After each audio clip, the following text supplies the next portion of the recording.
Rocky Mountain MS Center's webinar series. This series is designed to give people living with MS information to empower them to make the best choices for their lifelong brain health. I'm Kelsey Morrow, Education Manager for the Rocky Mountain MS Center, and I would like to thank the pharmaceutical companies who have provided support for this program. Thank you to EMD Serono, Genentech, and Novartis Pharmaceuticals. This speaker series is just one piece of our education programming. We have a variety of formats available, including both in-person and online options, with most of our programs also available on demand through our YouTube channel. Some of the most recent videos that we've posted are presentations from the Fall Education Summit, which covered the differences and similarities between NMO and MS, research updates, addressing mobility concerns, the concept of PURA, and cognition. There's also an archive of videos from our series Conversations on MS, which is a 90-minute town hall Q&A session with an MS specialist neurologist, and includes a clickable index of the topics covered. Our most recent webinars included the topics of demystifying MRIs, managing the financial risks of disability, and cognition in MS. We announce all upcoming educational opportunities through our mailing list, our Facebook page, and you can sign up for notifications through Eventbrite. All of our education programs are free of charge to anyone interested. This webinar features a lot of important information. If you missed something on a slide or you want to hear it again, we are recording it and it will be archived on our website, mscenter.org, so you can replay it at any time. All live viewers will get the recording automatically sent to them. You will also receive a link to our evaluation survey. Please take a few minutes to fill this out as it helps us improve future programming. We'll reserve time at the end to answer questions from the audience. You can submit questions at any time using the Q&A box on Zoom. We will answer as many questions as time allows. And today's presentation is for educational purposes only. We'll be discussing MS basics. Our hope is that this webinar helps you and your loved ones to understand MS a little bit better. We'll talk about how what we know about MS has changed over time, some common symptoms and experiences, and we'll end with how you can maximize your well-being through brain health and some support suggestions. Our presenters are Elissa Berlinger and myself, Kelsey Morrow. I've enjoyed working at the MS Center for almost 8 years. In that time, I've worked with the doctors at the Rocky Mountain MS Center at CU to provide educational conferences, webinars, classes, and speaker events for individuals and families throughout their MS experience. I also provide coaching as a National Board Certified Health and Wellness Coach through our Rural Engagement Program. One of my favorite parts of my job is teaching MS 101 with Elissa. We're excited to share this condensed version of that class with you today. If you're interested in the expanded session, including more interaction and the opportunity to share your story and experience, please consider signing up for MS 101 on Eventbrite. And today I'm pleased to be presenting alongside Elissa Berlinger. She is an MS educator and licensed clinical social worker. She's been involved with the Rocky Mountain MS Center since 2010. She received her master's in social work from Smith College School for Social Work and completed a 2-year clinical fellowship at the University of Colorado Boulder. In addition to teaching MS 101, she provides therapeutic support for individuals, families, and loved ones who have been impacted by MS. Elissa, I'll turn it over to you. All right. Well, welcome, everyone. I'm really excited, Kelsey, to be also doing one of my favorite things in the week that I get to do is MS 101, but in this condensed version. So thank you all, and thanks for joining. I want to just add a little bit more about what brings me here today. So not only do I have the professional background, I also have the personal experience of having lived with MS for almost 14 years at this point. And so I feel very honored in some ways where I get to bring my professional experience, and then I have the personal experience of the lived experience of what it is and what it means, to navigate the world with MS. And so with that, that's what makes MS 101 one of my favorite things to do, is getting to just hear and support everyone in this unique, challenging time, but yet, unique time to help, navigate through this journey. So that's a little bit more about me on this personal note. That also is what brings me here today. So. Well, let's kind of start jumping in of, where are we? What is this? What does this mean? What is MS, kind of the basics. And so I really think it's important to set this overview first off. Oh, let me back this up. Let me go over what we're going to go over here today. I jump right in. I get excited sometimes. So today we're going to go over, what is MS? Just this general overview and what that is and what it means and just what we know today about it. And kind of in that same vein, how has what we know about MS, has it changed over time? It's changed dramatically. I think really it's important to know to kind of set the stage of, where we're at today. I believe public perception is about 20, 25 years behind, what we know today about, what MS is and what that means. So try to kind of give a little bit more understanding just in terms of what has changed. We're going to also go over, what are some common MS symptoms and experiences, that we often hear, that are often documented, that people often present with and talk about. And then, the last thing we're going to go over and, how can we help the brain out? What does this mean? This is so overwhelming, but what are things that we can do? We can't control MS per se, but there's a lot that we can do to influence it. And some of what that influencing is, what can we do? Some overall wellness place and perspective. And so, in this too, it's also important to think about where are we? Where do we get our information? When was something published? What are our resources? This all seems so obvious sometimes, yet I think it's really important to reiterate that just because, we get, especially in the beginning, the basics. What is this? What does it mean? It can be so overwhelming. Something that was published 5 years ago might not be relevant. Something that was published 15 years ago might still be relevant. So it's important to just think about, where are we getting our information, what that is, what goes on. It's important to just hold that in mind here today. So when you think about MS, it involves, two of the most complex systems of our, of our human body. It's the immune system and the nervous system. And so when we think about the nervous system, it's composed of our brain, our spinal cord, and I should have got my props out here, and our optic nerve. And so, those are really important parts of our nervous system. So when we think about what it is, our nervous system, our central nervous system, it's the computer operating system of our body. And so within that, we have gray matter. And gray matter is the structure of our central nervous system. It's composed of the cell body and the axons or the nerve fibers. The gray matter allows us to think, hear, speak, feel, and move. We're born with about 100 billion neurons, which is good because we have limited capacity to repair them once they're damaged. And an important part of our gray matter is the synapses, and it's the connections between the neurons. And it's how they communicate with one another. They're not one-to-one connections. They're more like tree roots. And that allows, for just much more surface area, if one gets damaged, they can, find a new pathway to work around any of the damage that's been done and have multiple pathways to communicate and talk with one another. And also within our central nervous system, we have white matter. So it's the myelin, which is a fatty substance that covers the nerve fibers, and it appears white in contrast to the cortex of the brain. It's also what shows up on MRIs. And another important part of the white matter is it connects the nerve fibers or the axons. For a really long time, and you'll still hear about it, especially when I was even diagnosed, that MS was a disease of the white matter. We now know it's the whole central nervous system, but white matter does play a role into that. So just, as technologies advance, we've learned more about the central nervous system, and now we know that, both gray matter and white matter are important players within our central nervous system.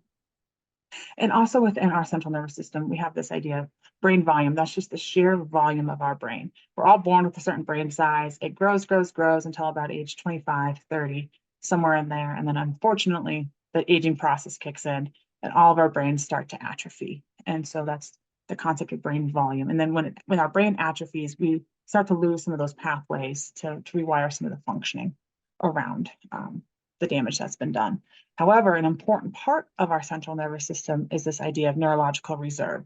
So that's our brain's ability to compensate for injury. So we think about what someone gets a concussion, the healing part of that is just the compensation around the injury that's happened within a concussion. And then also, so that's kind of our central nervous system in a nutshell. And then we have our immune system in a nutshell.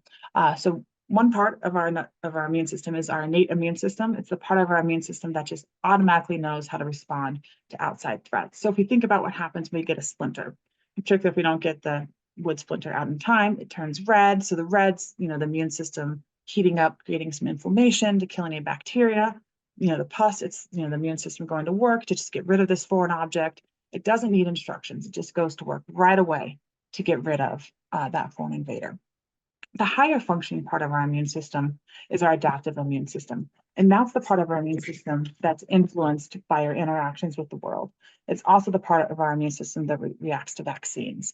So if we're given a little bit of bad information, it's enough, if you think about a vaccine, we get a little bit of bad information. We might still feel that bad information if we come in contact with that foreign invader out in the real world. But, this part of our immune system creates this memory. So we know what to do to get rid of that foreign invader when it comes back and comes to us. And so hopefully we might still feel sick if we come in contact with it, but hopefully, not enough that we won't be too wiped out. And so it's a really important part is that how it learns through our experiences with our adaptive immune system and what goes on with that too. There we go.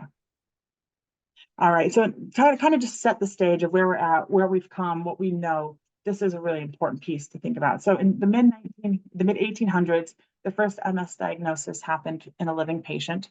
And then, so fast forward, it just was something that was diagnosed. In the late 1970s, early 1980s, the AIDS epidemic really pushed the medical community to sit down and get a better understanding of the immune system. At first with AIDS, they thought it was a cancer, they thought it was something else, but they came to realize it was something completely different. And it really forced the medical community to sit down and really try to get a better understanding about what's happening with our immune system. We didn't have any ability to look inside someone's brain with MS until 1984. So prior to that, it was kind of just looking at you. Sometimes they put people in a hot tub and see how they fared afterwards, kind of seeing symptoms. We didn't really have the ability to have any, scans or anything of that nature until, what's that, almost 40 years ago. So that's really not that long if we think about technology and where we're at.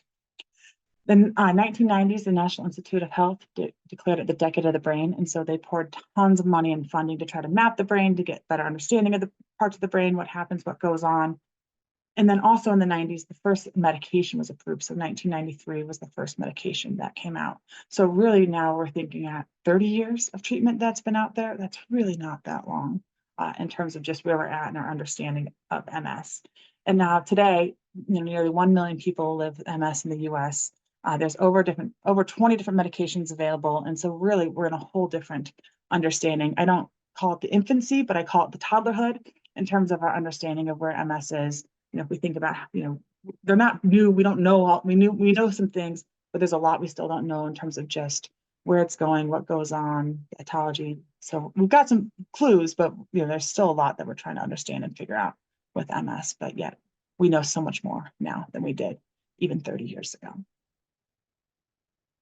So what exactly is MS? We talked about the central nervous system and the immune system. MS is essentially the immune system being misguided. It's going rogue, but in a very specific way. It's like a computer system that has a corrupt file. So parts of the immune system are attacking the central nervous system as if it were a foreign invader. The weapon of choice for the immune system is inflammation, which in this case causes damage to the central nervous system. One of the things that's affected is myelin. And again, myelin is the fatty substance that surrounds and protects nerve fibers in the central nervous system. Myelin is what helps the signals get from point A to point B. I like to think about it like the phone cord. You have your electrical wires that are coated in a plastic coating, and that plastic coating insulates the electrical cords and allows signal to get from the wall to charge your phone. So very similar in your brain. And so when MS, one of the things that it damages is the myelin. And when that damage occurs, it's like I have cats and my cats love to play with my phone cord whenever I plug it in. And so if the cats are batting at the phone cord and they're starting to tear into that plastic coating, at some point they're going to damage the signal and the electricity is not going to get from the wall to my phone. And so that's a very similar thing that happens in MS. So when that myelin is damaged, the damage causes the myelin to be kind of eaten away at And then those fibers are exposed. And when those fibers are exposed, that signal is not able to move as quickly or efficiently as it was before. So it's actually the damage from the lesions is disrupting the transmission of the nerve impulses. And that's why the symptoms of MS often show up in the rest of the body, even though all of the damage is in the central nervous system. So the areas of myelin damage are known as lesions or plaques, and they will scar over. The name multiple sclerosis means multiple scars, and they create little areas of water. And the water is what's being picked up on an MRI. MS can also cause destruction of the whole nerve. It can also cause damage to the gray matter. It's just a really easy visual to be able to think about the myelin. So that's why we're talking about that today. So the disruption of the nerve signals is what's causing the symptoms, but kind of what symptoms happen or how bad the symptoms are going to be depend a little bit about where the lesions are. So I like to think about the brain and all of the nerve fibers as a roadmap. And on your roadmap, you have a bunch of different types of roads. You have busy highways, for instance, I-70 between Glenwood Springs and Grand Junction. You have county roads. You have really busy intersections. And in this analogy, MS lesions are potholes or road damage. So if you've got road damage on a county road, kind of out in the middle of nowhere, there's not a lot of cars going on that road. There's not a lot of signals trying to get through. So that's not going to create a lot of symptoms. But if you're trying to get from Glenwood Springs to Grand Junction on I-70, and there's a huge amount of road damage in the middle of that, then a lot of signals, a lot of cars are going to be impacted. So you're going to notice a spike in symptoms. And because of that neurological reserve, that's the brain's ability to kind of compensate for injury and find a side route, a frontage road. So the brain is going to look for other ways to get to its destination. But sometimes those destinations, those side roads take a lot longer. So if you're having to go way out of your way with those signals, sometimes the signal is going to be a little mixed up. So you might have some sensation issues, or it could take a lot more energy to get there. One of the reasons why people have such bad fatigue is their brain is just literally using more energy to get the same signal through. Also, another thing that happens is once that damage is done, we don't have any way to fix the damage. So your brain may find a side road, a frontage road, a new way, and then your symptoms go down because your brain has found a new way to get that signal through, but that lesion, that damage is still there. And so when our brains are distracted, one of the things is they forget about that side road. They're very used to taking the old efficient pathway. And so if you are tired from a bad night's sleep, if you're overly stressed, if you are starting to get an infection, if you're overheated, or you have a fever, any of those things can cause the brain to be distracted and it can forget that new path. And so what it does is it tries to send that signal right down the old pathway that it's very familiar with, and it runs into that damage again. And so that is what's commonly called a pseudo-relapse or recrudescence. We don't really like the word pseudo. We don't have a lot better of a word yet, but pseudo makes it sound like it's not very real. The symptoms are incredibly real. You are actually experiencing symptoms again, but there's no new damage. It's not creating new potholes. It's not creating new lesions. It's just running into that old damage. And so if you were to get an MRI with contrast, it would show no new lesions. This would be symptoms that you've had previously. So if you notice every time you overheat, your leg starts to drag a little, that would be more of a recurrence of MS symptoms. And so it doesn't indicate new lesions, new inflammatory activity. It doesn't require steroids to treat it. It doesn't mean, you need to look at changing your DMT, but it does require treatment of the underlying cause. So that could be if you had a bad night's sleep, get a better night's sleep the next night. If you are sick, within 24 hours of that sickness being resolved. So if you have COVID or you have another type of infection, once that is taken care of, once that is cleared through your body, those symptoms should go back down. It's a little bit easier with overheating because overheating, you can kind of cool down pretty quickly. And for different people, this manifests differently. Some folks, it's if they're outside in heat and humidity, they start to feel their symptoms kind of kick up. For some folks, it's if you, overheat yourself exercising. And so by cooling down, lowering your body temperature, those symptoms should subside pretty quickly.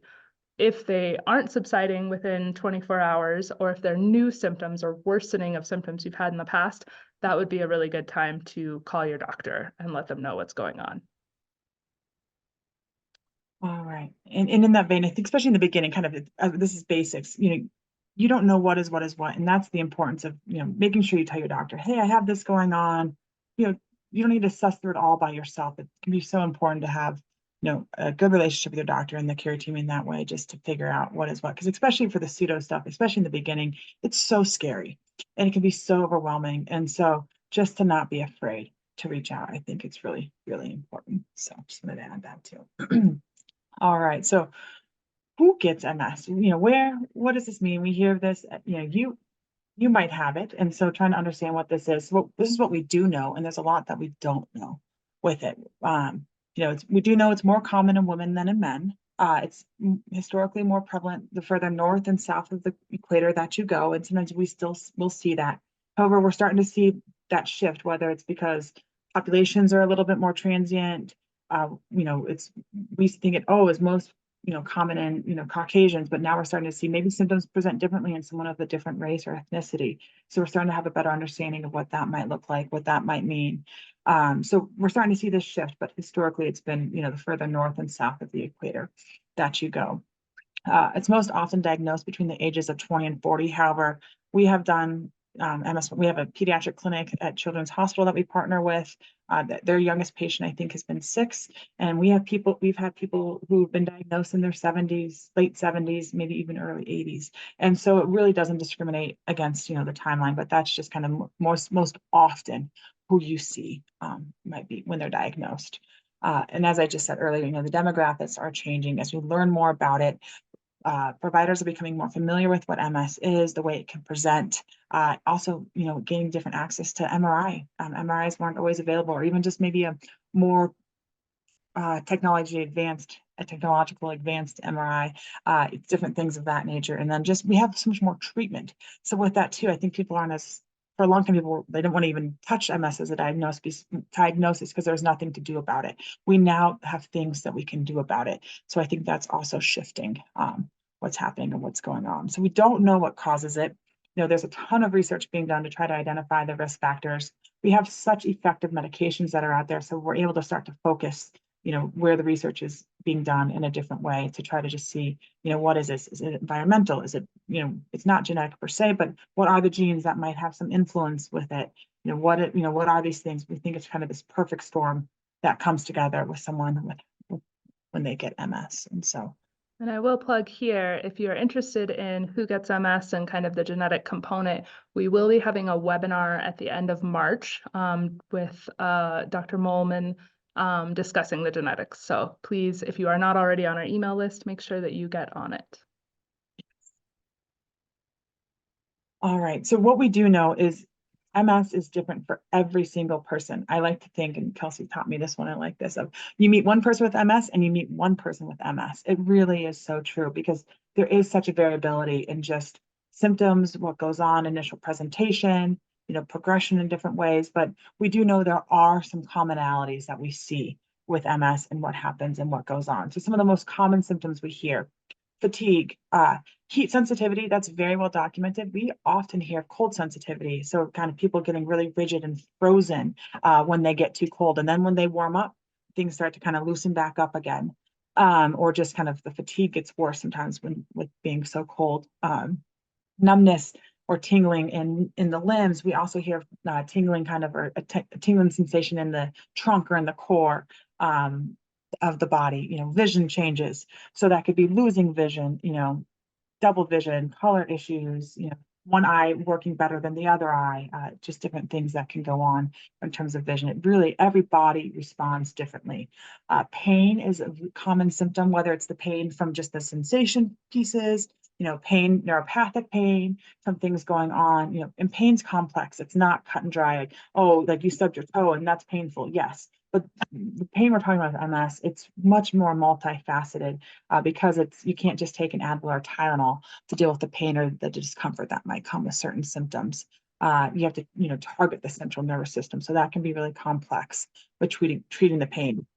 Muscle weakness. So that's more the atrophy. So sometimes your muscles will get weak because you just can't use them in the same way. And that's because of the disruption to the disruption from the signal, as Kelsey was saying earlier, that goes on, that causes that muscle weakness. And then a really important thing that I think often gets overlooked, and I know some of it's just my bias here, is the emotional and cognitive changes that go on. So often people are really afraid of the physical things that might happen. However, the brain fog, memory issues, depression, anxiety, the symptoms that go along with that are really, important and something to not skip over, and something really important to pay attention to.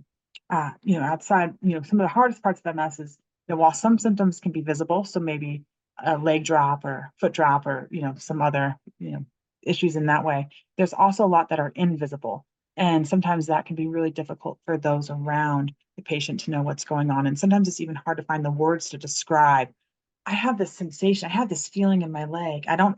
It's sometimes even hard to put words to it, or what fatigue might be. It doesn't mean that you're tired. Fatigue of MS it's a whole different animal. And so it's sometimes really hard to find the words to describe the various symptoms that one might be feeling. And so talking about it, trying to talk through it can help. Talking to your doctor can be helpful because they've heard so many different patients talk about different symptoms, and they might help you find words too that might help you be able to name what you're experiencing. And also sometimes not only the invisibleness, but the variability of the symptoms. It's like, well, yesterday you could walk up the stairs, but today you can't. So what's this? And it's like, well, I had a bad night's sleep last night, and so today my leg's weaker, and this is what's going on. And it can be really exhausting too, in terms of just the variability that can happen sometimes with the symptoms that go on with MS. And so I'm going to give a just really, really, really brief overview of how we treat MS. And I like to categorize it into three categories. So the first is steroids. Steroids are used for short-term flares, exacerbations. I can never say that word. I should be able to say it after all these years. Relapses, things of that nature. The intention of steroids, so if you're having a flare and you've lost your vision, or you're having some bladder issues, you're having some mobility issues, the intention of steroids is to get that inflammation under control and hopefully help you reclaim that functioning faster. What we know with steroids is that steroids do not change the outcome of the damage. The damage has already been done. But what steroids can do is at least help get that inflammation under control to hopefully get you back and recover that functioning faster. And so that's the role of steroids. They are short-term. They are not a long-term management because they have their own, side effects and other issues, long-term usage. So that's the role of steroids. So symptom management, this is, important in terms of just all the various symptoms that I was just describing. There, is various ways, a spectrum of ways of being able to treat those, whether it's lifestyle changes, medication changes, something in between, something that's really important to think about in terms of treatment with that. And as I was saying earlier, so anxiety and depression are some of the most common symptoms, but they're often overlooked.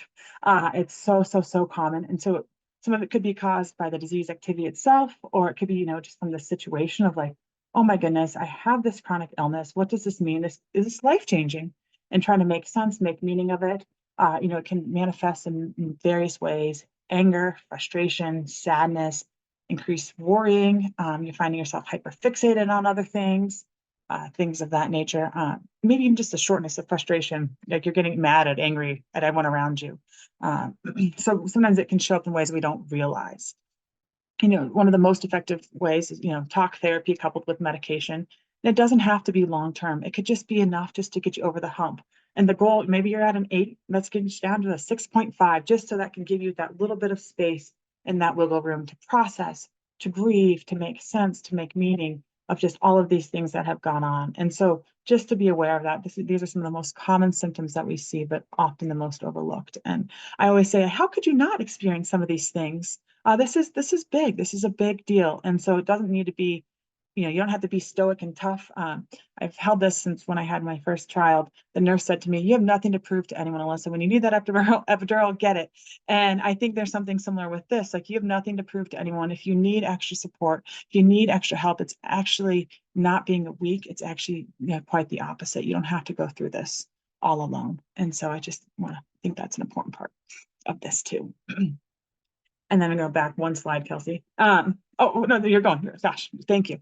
And so so that's the symptom management piece. And then now we think about treatment. So prior to 1993, there were no disease modifying therapies available.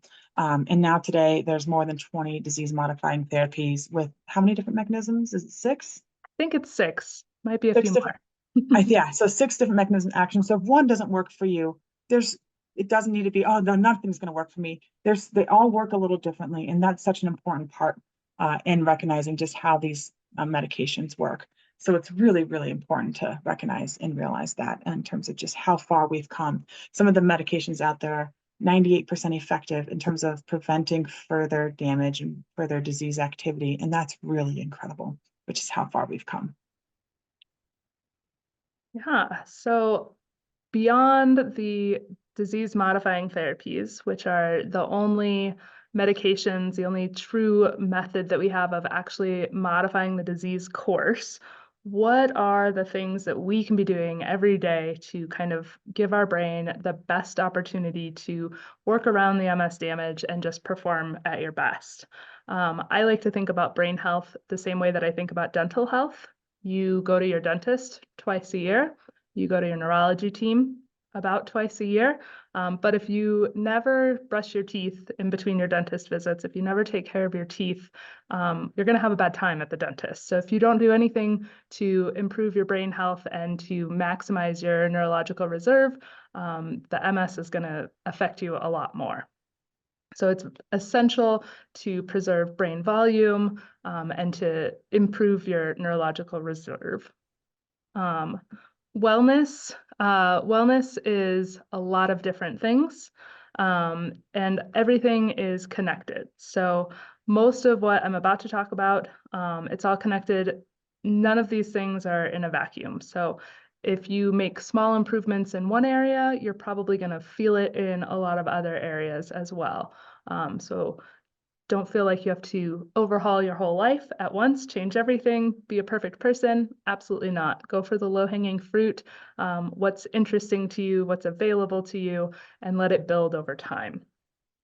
So wellness encompasses nutrition, physical activity, mental and emotional health, sleep, social engagement, all sorts of things. So let's talk about diet. That's the one everyone wants to ask us about first. What is the best diet for MS? What shouldn't I eat? What should I eat? And there is no MS diet. There are diets that your food will affect how you feel in a lot of different ways. It affects a lot of comorbidities. So if you have MS and you have another condition, a comorbidity, both of those things are going to affect you more probably. So if your brain is having to deal with heart disease, diabetes, obesity, all of those things, it's a strain on your physical health, it's a strain on your brain health, and that means it's going to have a harder time getting around the MS damage and finding those side roads and utilizing all of its connections. So the way to think about nutrition is, what's the healthiest diet that I can have, that I can stick to, that I can be consistent with, and that is what you want to shoot for. So we always recommend, if you are looking for just an idea of where to start, check out the Mediterranean diet. It's the most studied diet out there. It does have proven scientific heart healthy benefits. We know what's good for the heart is good for the brain. So check it out. It's more of an eating pattern rather than a diet. And it's not just Mediterranean food. It's essentially focused on whole grains, fish, lean meats, fruits, vegetables, limiting, unhealthy fats. Olive oil is encouraged, limiting sweets, but not necessarily eliminating them. So it's a eating pattern that has a lot of flexibility. And so I would recommend, again, looking at kind of what makes it up, not so much focusing on the Mediterranean, I have to eat nothing but salmon and quinoa. There's lots of other things in the diet. So we also encourage you to take everything in moderation. Elissa and I always joke when we do this class, it's usually over the dinner hour and, one or the other of us is eating pizza or, we don't want you to give up everything that you love. Just think about what are the small choices here and there that I can slowly improve my diet over time. And pay attention to how these changes and the foods that you eat make you feel personally. We hear from a lot of folks like, oh no, if I have MS, I have to cut out all gluten. And that's not true. Lots of folks with MS do just fine with gluten. But if you personally notice that every time you eat gluten, you start to feel a little crummy, that's important for you to notice and react to. So pay attention, don't get hyper focused on it, but just try to see, what things make me feel better. We know that food has a big impact on fatigue. So again, anytime you make little changes in any of these areas, it's going to kind of ripple out. Physical activity, that's the next question we get asked. What exercises should I do and for how long? The key for brain health, physical activity is how we make new connections in the brain. So you're not just connecting roads, you're making a new side road in your roadmap. So the key though is moderate and consistent activity. So whatever that means to you, whatever you enjoy doing that you can do at a moderate pace and consistently, that's what's good for you.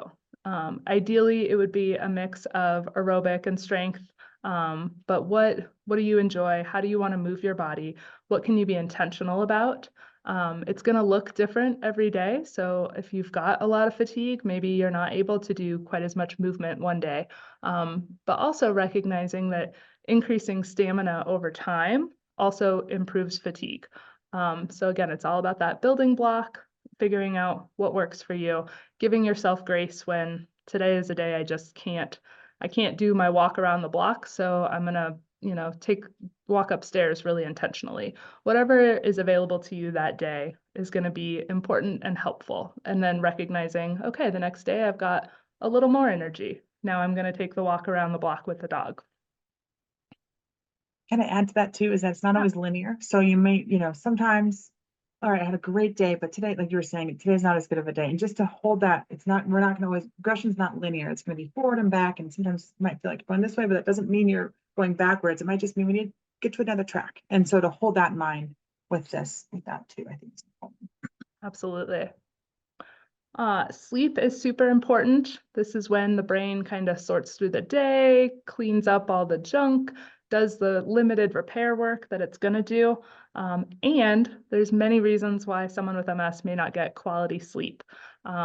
You may be having to get up to use the restroom multiple times in a night. There may be some muscle spasticity that's waking you up or keeping you from falling asleep. Sleep apnea is a huge concern for folks with MS. And so there's a lot of different things to look at to improve your sleep. And so having the conversation with your doctor that you're not getting quality sleep and kind of exploring all of those different areas can be really helpful. Are you, practicing good sleep hygiene? We hear all the time about temperature being a difficult thing for people to regulate. So your partner may be just fine in bed with a cover on and the window closed, but you're overheating. So you've got to, maybe have a separate set of covers that are lighter, or you sleep on the side of the room with the window that you can open. Having a routine at night to kind of get you into the sleep mode. Maybe you make a warm cup of tea and you turn down the lights, or you brush your teeth in the same order every night, and that kind of primes your body to be ready to sleep. There are medications as well that you can talk to your doctor about. So this is just another area where you want to have a care team that you trust and that you have really good communication with, so you can let them know what your preferences are, and have them help you explore different things. Stress. I'm going to tell you all these things that you should be doing to keep your well-being good, and then I'm going to tell you not to stress also. And I know the irony in that, and I apologize. Stress is a part of life. Stress is a part. There's good stress even. There's not so good stress. But what we do know is that the body and the brain pays for stress first. So when you are in this kind of heightened sense of emotions and energy, and whether that's excitement or anxious, all of those things distract the brain and take away its energy. And so recognizing kind of what are the things that are stressing you out, and where can I limit or manage this? Some things are in our control and some things are not in our control. And so really taking an honest look at like, okay, do I have any way to influence this? If not, is there another way to approach it? If you are overbooked with your schedule, what can you cut down? For some folks, it's, not, I don't have any control necessarily over my schedule, but I can take 5 minutes in the middle of the day and turn off my phone and just have a mindfulness or a meditative session for just 5 minutes a day, and kind of making that a regular practice.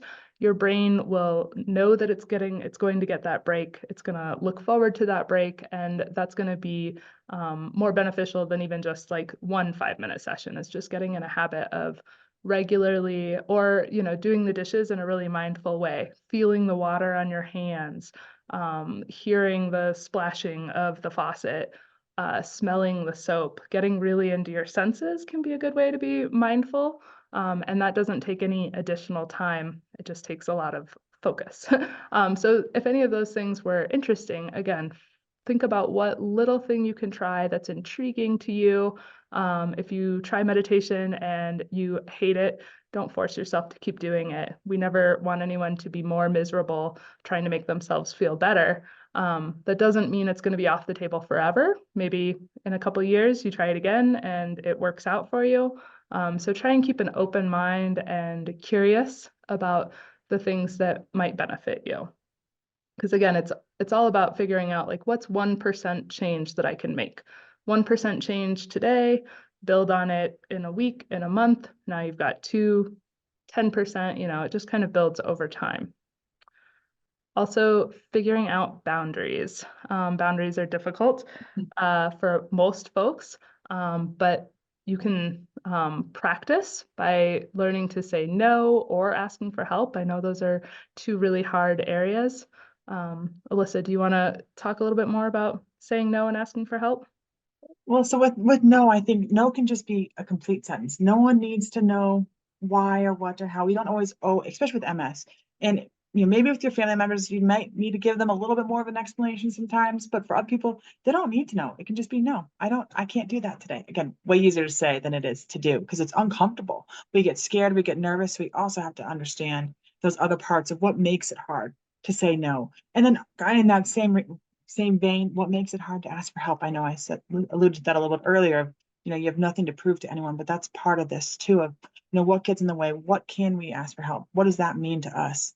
And not sometimes shying away from that too. And what that does is it allows you to just have a little bit more recognizing of like what's in your control and what isn't in your control. Because oftentimes we think there's a lot that we can't control that we can, and vice versa. And with MS, we can't control what's going to happen. But what we can control, we can't control anything really, but we can influence different things. And part of that influence is recognizing, what can we control within us? We can't control anyone else around us and what they're going to do and what they're going to say.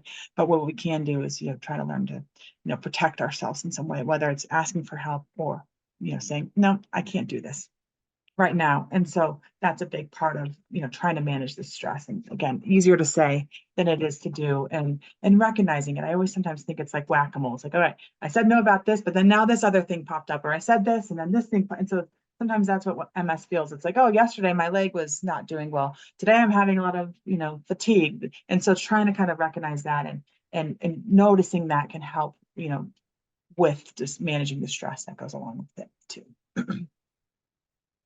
One of the other great things you can do for brain health is staying social, showing up in your life.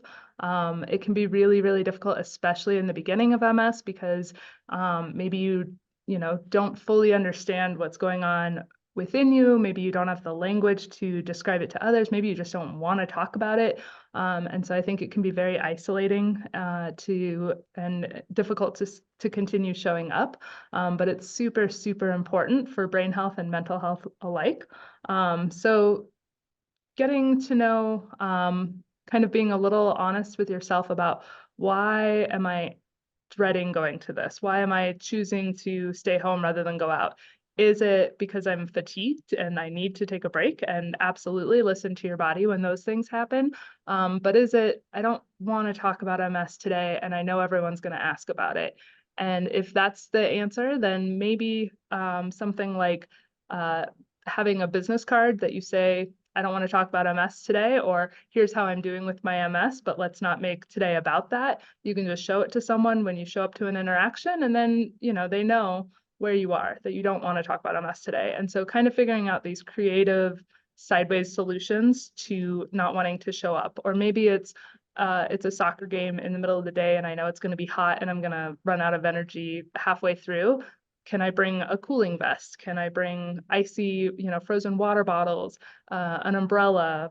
What are the other things that I can do that I can still show up in the way that I want to show up, while still listening to my body and honoring where I am today. And so that takes getting to know kind of, again, when to push through, what the uncomfortable feeling is from, and then that asking for help as well. And this is the other reason why we don't recommend really strict, crazy diets, is a lot of the kind of intense diets that you see out there, they limit your ability to have meals with other people. And we know that's one of the easiest and most common ways that people get together and enjoy each other's company is over a meal. And so if you're worried about, is there anything at that restaurant that I can eat? Or if you're fatigued from meal prepping all day and you can't go out with your friends, we really want people to be able to continue to enjoy the things that they enjoy in life, including going out for food. Then you don't want it to cause this other anxiety, which is then going to cause some other issues. And so it's all interconnected in various ways too. I think just recognizing that's important.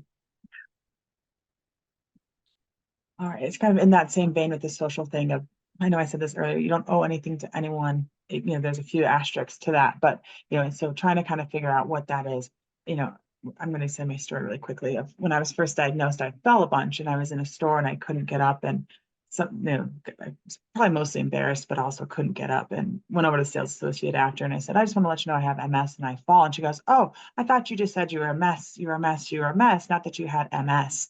And I have held that with me, almost 14 years at this point, because MS is messy. We're going to get it wrong. And we have to kind of learn to kind of muddle through just how messy it can be. And so getting comfortable with being uncomfortable, it's so cliche, but there's some truth to that. And so just kind of knowing that we're not going to all get it right. Even having it, we're not going to get it right sometimes. And so just to hold that expectation, I think, is a really important part of, finding the support with it. And so especially in the beginning, it's really difficult to know, what's my MS, what's something else, like what could it all be? And so, that's where that, we've mentioned this a bunch, but the care team is so important to help you suss through what's your MS, what's something else, could your MS be having an impact on this, or could something else be having an impact on your MS? So just to kind of sort through, also, it's kind of like a web of messiness that I like to think about is important.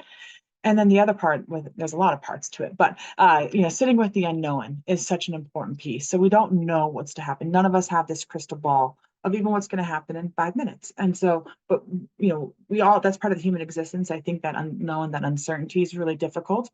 And so, really just being comfortable sitting with that's going to be really important. So part of this also, give each other some grace. So with that, communication is key. So don't, we're going to get it wrong, but we're also going to get it right. So don't be afraid to continue to keep trying. And especially in that messiness part in the beginning of figuring out what works for you and then what works for your support partners. I'm going to jump into this quickly. And so, continue to talk. That's going to be an important part. You don't have to always talk, but if it gets too much, too little, how do we continue to check in along the way? Again, we're going to get it wrong, but we're going to get it right. So that trial and correction. So if it was a horrible day, you got it all wrong, whether the person who had it or a support partner, take a pause, take a break. And the important part is to come back together with it. So just know it's trial and correction as you go. Know, the fears of both parties are similar. Recognize, everyone's well-intended. And so you're coming, from a place of love and care and compassion, but the fears are similar. They just show up differently because one person knows what they're feeling, but maybe doesn't have the words. The other person might be having all these other feelings. And how do you come together to try to, work through those fears and talk about them? It's so important. I can tell you as it goes on, it gets better, it gets easier, but it's just still trying to find that common language to talk about it. Being here today is really important. You all, and so there's going to be that common language that's already, you'll have to take on. Attending events together that allows, that common language and to hear experiences is important because that can help, time some of these hard and challenging conversations that we need to have too. And so I know I said that earlier, there's not always gonna be the right time, but just, not being afraid to come back to them too. All right. Before we get into the questions, I just want to share a few more of the resources that we offer at the Rocky Mountain MS Center. We discussed the MS 101 class a little bit. That is an expanded version of this presentation in a small group, usually no more than 5 people. So we encourage folks to share their story, their experience, and we have lots of time for questions. And all of these resources, again, can be found on mscenter.org. That's also where we have an archive of past programming. Also, we have a YouTube channel, the MS Center. So we've got webinars, presentations, our Informs magazine, which is a quarterly magazine. It goes out in print, but it's also archived digitally. If you would like it mailed to you in print, it's free, and you can sign up at mscenter.org. And then we have some in-person programs as well. Conversations on MS is a 90-minute Q&A with a neurologist. So a couple of the questions that were submitted at registration are actually beyond the MS basics. They're questions that are better suited for a neurologist, and that is a great place to take them. That happens 8 times a year. The next one is on March 19th with Dr. Alvarez, and those will be in person and live streamed as well. And then our education summits are twice a year, half-day conferences with the opportunity to attend in person or live stream them. And those are presentations from the neurologist at the MS Center, as well as we often have a physical therapist or a dietitian. So we have a wide variety of topics covered there. So if you aren't on our mailing list, please get on that.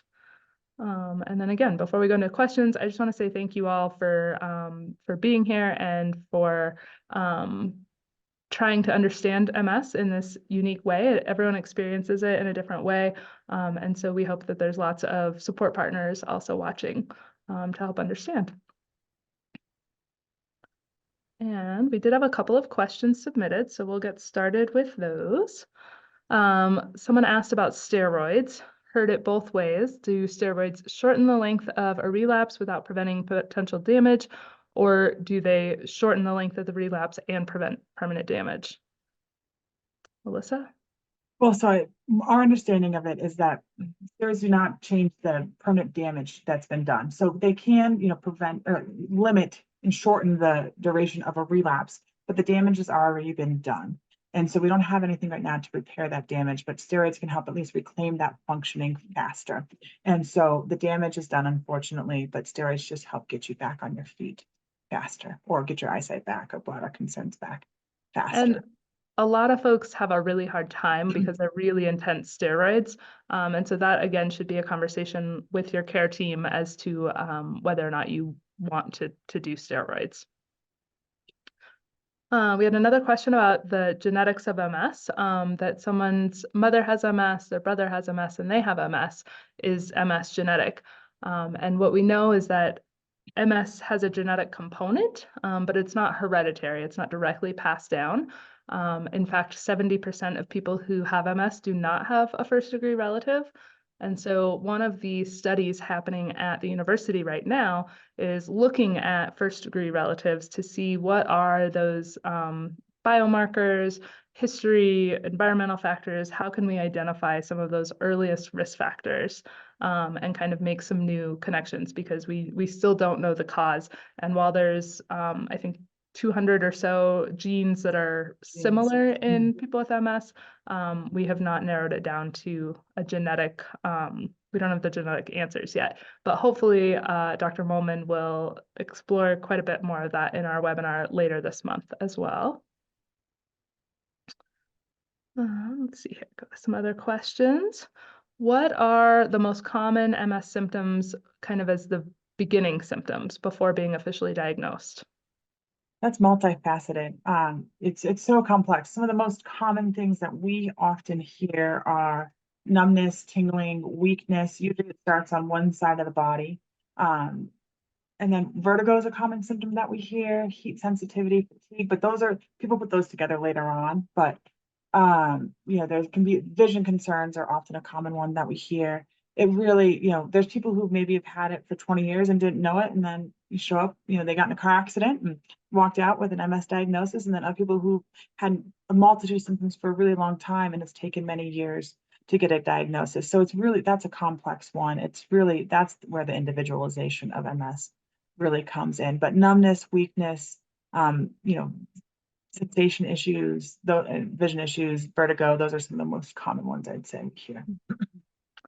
What is known about stem cell therapy for MS? That is another fantastic question for the neurologist. And we have a presentation on it at the April 6th Ed Summit. Dr. Paquet is going to be discussing that. And then in our last November, we did a Conversations on MS video with Dr. John Corboy. So that was, I believe, November 30th. So if you go to our YouTube, you can find that video. He discussed stem cells in the beginning of that program. So I would recommend that one as well.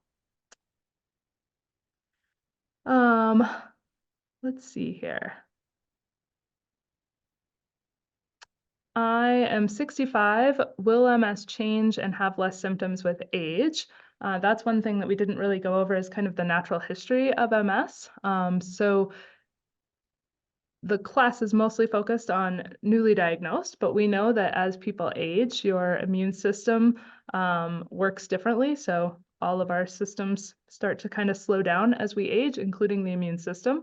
And so over time, your risk of relapses, your risk of new disease activity goes down because your immune system is less active. But because that damage, the potholes on the roadmap we're unable to clean them up. The damage is still there. And so as the brain atrophies and shrinks, that damage can kind of be run into a little bit more. So you're not having new damage as you age, but that doesn't mean that your current symptoms will lessen. Yeah. Mm-hmm. And you may experience some more fatigue or, a slight worsening of your mobility or other symptoms, just as the real estate of the brain gets smaller, but that previous damage is still there. We had a couple of questions about relapses and pseudo-relapses. So if you're having a sudden onset of MS symptoms that you haven't had before, but don't have any infections, is that a relapse? And then kind of how do you know if you're experiencing a relapse? So a relapse, the definition of a relapse is new or worsening symptoms that last for more than 48 hours. And if you stop to think about it, you can't think of anything else that might be causing that pseudo relapse. So if you don't have any infections, it's new symptoms and they last for 48 hours, definitely reach out to your doctor. And as Elissa was saying earlier, this is why it's super important to have a care team that you trust and that you have open communication with, because you want to be able to discuss these concerns with them as they're happening. It's possible, if they think it's a new relapse, they might order a new MRI. They might ask you to, do an appointment or a telehealth appointment so that they can kind of further figure out what's going on. But if you, sometimes you don't know that you're getting sick. So if you are getting a UTI, but maybe you're not getting you don't experience a UTI in the same way because sensation is a little bit different. So you may not have any idea that you're getting a UTI. Suddenly your MS symptoms flare up, and then you get treated for the UTI and they go away. So it can be really complicated, again, to kind of suss it all out. Or a sinus infection or the flu or COVID, it can all, bring some stuff up that you don't realize initially too. It can, be, especially if you don't always test positive right away, but your body might be reacting. So even just a slight elevation change in terms of your internal temperature can bring on some symptoms. So And that's, again, really important for if it's an illness that's causing the pseudo flare, the illness resolves before that 24-hour, before your MS symptoms will probably resolve. So if you're sick for 2 weeks, Elissa had a bout of sickness in December that lasted for weeks, and It's she bad. was crummy the whole time. Yes. Yeah. And then as soon as that cleared, you were like, whoa. Oh, I What didn't was it like? realize this was going on. And you would think this personally, professionally, I should have a better understanding, but when you're in it, you don't always realize that too. This is another place where support partners can be really helpful to help you see things that you're too in it to see yourself. We had a question, do DMTs impact brain atrophy? That is a fantastic question. The answer is unknown. A lot of the drug company trials, really, they have one or two endpoints that they're measuring. So they're looking at relapse rate. And so they have not done a lot of brain volume measurement. And I think the study of brain volume is still pretty new and difficult. So it depends on how strong the MRI machine is, how hydrated you are, time of day, position in the machine. So it's not super easy to track your brain volume right now. And so the drug company studies don't show, they haven't been talking about that, but it is a hot topic. As we learn how important brain volume is, I think that we will see more studies with that. So I'm sure they do impact brain atrophy, but we don't have the clinical results right now. Yeah. Somebody asked if we had any resources regarding MS and nutrition. I think one of my favorite things is we have an issue of Informs called Food for Thought. And that issue goes over a lot of how to philosophically think about your diet and nutrition in relation to MS. So I would recommend that. And then again, any resources on the Mediterranean diet are fantastic. And then explain the differences between primary progressive and relapsing remitting MS. Melissa, do you want to take that one? So in terms of where we're at, there's this thought that MS is just MS is just MS. And so the categories came along from the drug companies when they were trying to figure out, who can we really target these medications for with MS to really show that they're effective. And that's where these categories came from. It's helpful to we don't want to get over-identified with these categories because then, as it changes and evolves, we want to try to put ourselves in boxes, but it's not always so helpful because MS is just MS kind of on the brain. And so trying to move away from that is important because you don't want to be diagnosed in one because then if you're diagnosed a certain way and then insurance says this, it can be helpful in some ways, but it can also not necessarily be the most helpful for us. So I personally try to really move away from those disease categories because they're not always so helpful and so useful in terms of just, really MS is just MS. It just sometimes depends on, where someone is at when they were diagnosed, more or less than anything else. And then just how they age and what goes on and just the different parts and pieces of it. I don't know if you want to add anything else to that, but And I was just, the categories are complicated and ever changing. We used to Yeah. have 4 categories and now there's secondary active progressive MS and all sorts of, they're getting complicated and very specific. So I also don't know how helpful they are all the time, but that would be a good question for your neurologist as well, so that they have your clinical history. Yes. And we're pretty much out of time, but I do want to answer just one more question. Someone has a sister-in-law who lives about 10 hours away and was just diagnosed. How can she best support from a distance? And I think, first of all, learning what you can about MS without putting it on her to be the teacher is a fantastic first step. So way to go. Offering to take online classes together, maybe watch a webinar together at the same time so that, again, you guys are both getting the same information, the same language and background to talk about it. I think those are huge things. Elissa, do you have any?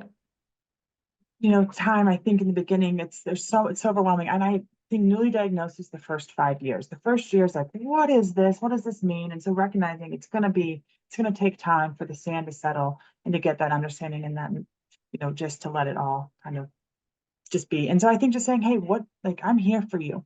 What do you need from me? She might not know, but not being afraid to come back and say, hey, I heard this. What do you think about this? Or not overwhelming, but, trying to find, it takes some time to strike that balance, but I think just in the beginning, just like, wow, this is a lot, validating. I think is such a big thing. And as Kelsey said, educating yourself so you don't have to be that one. She doesn't have to tell you about that education. So you can say, hey, I heard about these medications. What are you thinking? So you can have just a more informed conversation and not have, she doesn't have to do all that educating among just, that's the best thing. And just knowing, hey, I'm here for you.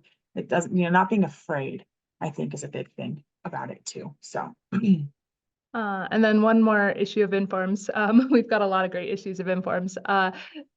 Last March, we did one called Hand in Hand, Helping Relationships. And so that one was all about support partners and those relationships. So I would strongly recommend checking out that issue as well. So again, thank you guys very much for joining us today. Thank you, Elissa, for all the time that you Thanks, give. Kelsey. Yes. We look forward to seeing you at future education events. Yes, thanks. Take care. Thanks.